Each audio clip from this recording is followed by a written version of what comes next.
Hi, Clay. Hey, Maureen, how are you? I'm pretty well. How are you doing today? Not bad. Good. You know, we spoke about maybe 3 or 4 months ago. I thought I recognized Maureen McLean. Yep, that's me again.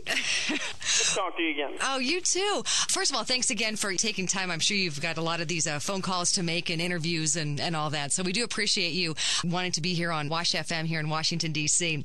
On my way here, fantastic album. Well, thank you very much. We are so excited that you've released your 4th studio album just a couple days ago.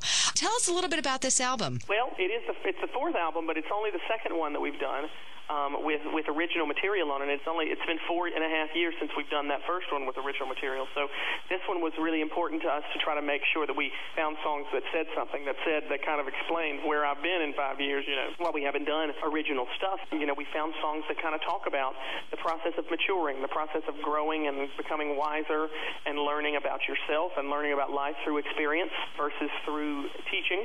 And On My Way Here, the first song really talks about that. Talks about, you know, how we become who we are based on the things that we do in our lives, the things that happen to us, the things that we experience.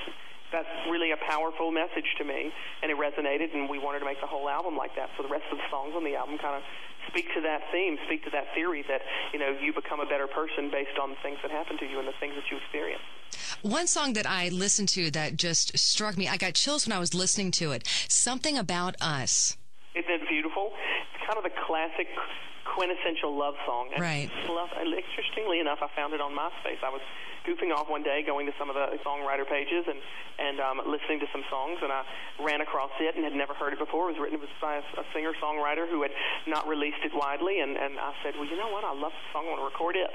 What was that person's reaction when they found out Clay Aiken is going to record their song? I think they were quite excited. They've emailed my executive producer a few times to say thanks. Well, it's an absolutely beautiful song, and you sing it with such passion. All your songs, and I know you're a very passionate person about everything that you do. When you were on Broadway and, you know, being a UNICEF ambassador and everything you do, you put 100% of Clay into it. We try our best. If something's worth doing, you got to do it all the way. What are you going to do for Mother's Day for your mom? I'm going to completely ignore her. And I hate to sound, I'm joking, but only halfway. I actually won't see her this year. She'll be in North Carolina, and I'll be in L.A., and working on the album the way that we timed it so this album would come out around Mother's Day. And as a result, I'll be busy.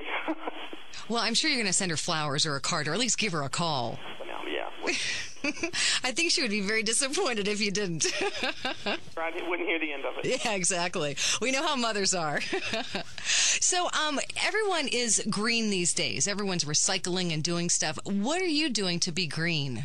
Oh, goodness. I don't even know. I get picked on a lot of times because I've lived in L.A. I lived in L.A. for a short period of time, and I've been in New York here for a short period of time, but I grew up in North Carolina where the grass is green, the trees are green, the air is clean, and the water's clean. And, you know, it's kind of something people say, oh, you need to be driving a hybrid. And I'm like, really? I don't know. I'll have to admit, I'll be completely honest with you, I'm probably not the first person on the bandwagon for that. I just haven't picked up on it quickly. I'm going to get myself in trouble here.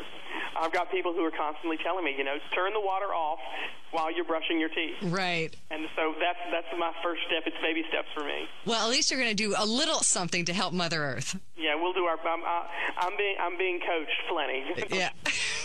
So my sister-in-law and her husband, my brother, and my husband, we went to New York in March specifically to see you in Spamalot. Oh, you got to come. Great. Yes, and I have to tell you, we were, don't take this the wrong way, we were so pleasantly surprised at your comedic ability and your timing and your dancing. And we were rolling in the aisles laughing, and it was just a fantastic performance. So kudos to you for doing a spectacular job as Sir Robin in Spamalot. I appreciate that. It was a good part and made it easy. Mike Nichols, the director, always says it's not the actor that's funny, it's the script. Fortunately, Eric Idle wrote an amazing script. It made it easier. Well, anything he touches is just gold. So I mentioned UNICEF a little bit ago. Are you going to be doing anything with them this year? Yeah, actually, this summer I'll probably take another. I think we're scheduling another trip right now to the field to see some of their programs in one of the countries they work in. So I think that's one of the only things I actually will be doing this summer. I saw that you are going to be on Rachel Ray next week. Yes, on Friday we actually taped that yesterday, and it was pretty neat. You know, I can't cook to save my life, and I can barely pour the milk in cereal. But she was very welcoming. Did you actually cook some stuff? No, I didn't. We sat down and had a chat. You know, both she's a talker and I'm a talker, so it became a gab fest. Great. Well, I got to tell you, we're so excited about On My Way Here being released. Personally, I think it's an absolutely beautiful album, and you put so much passion and love into it, and I know it's going to sell extremely well. So congratulations to you for your latest album. Thank you so much, Maureen. I hope if you make a stop in D.C., we'll bring you here into the studio. Fun. That would be fun. Great. Well, thanks so much. Take care. And don't forget to call your mom on Sunday. Bye, Maureen.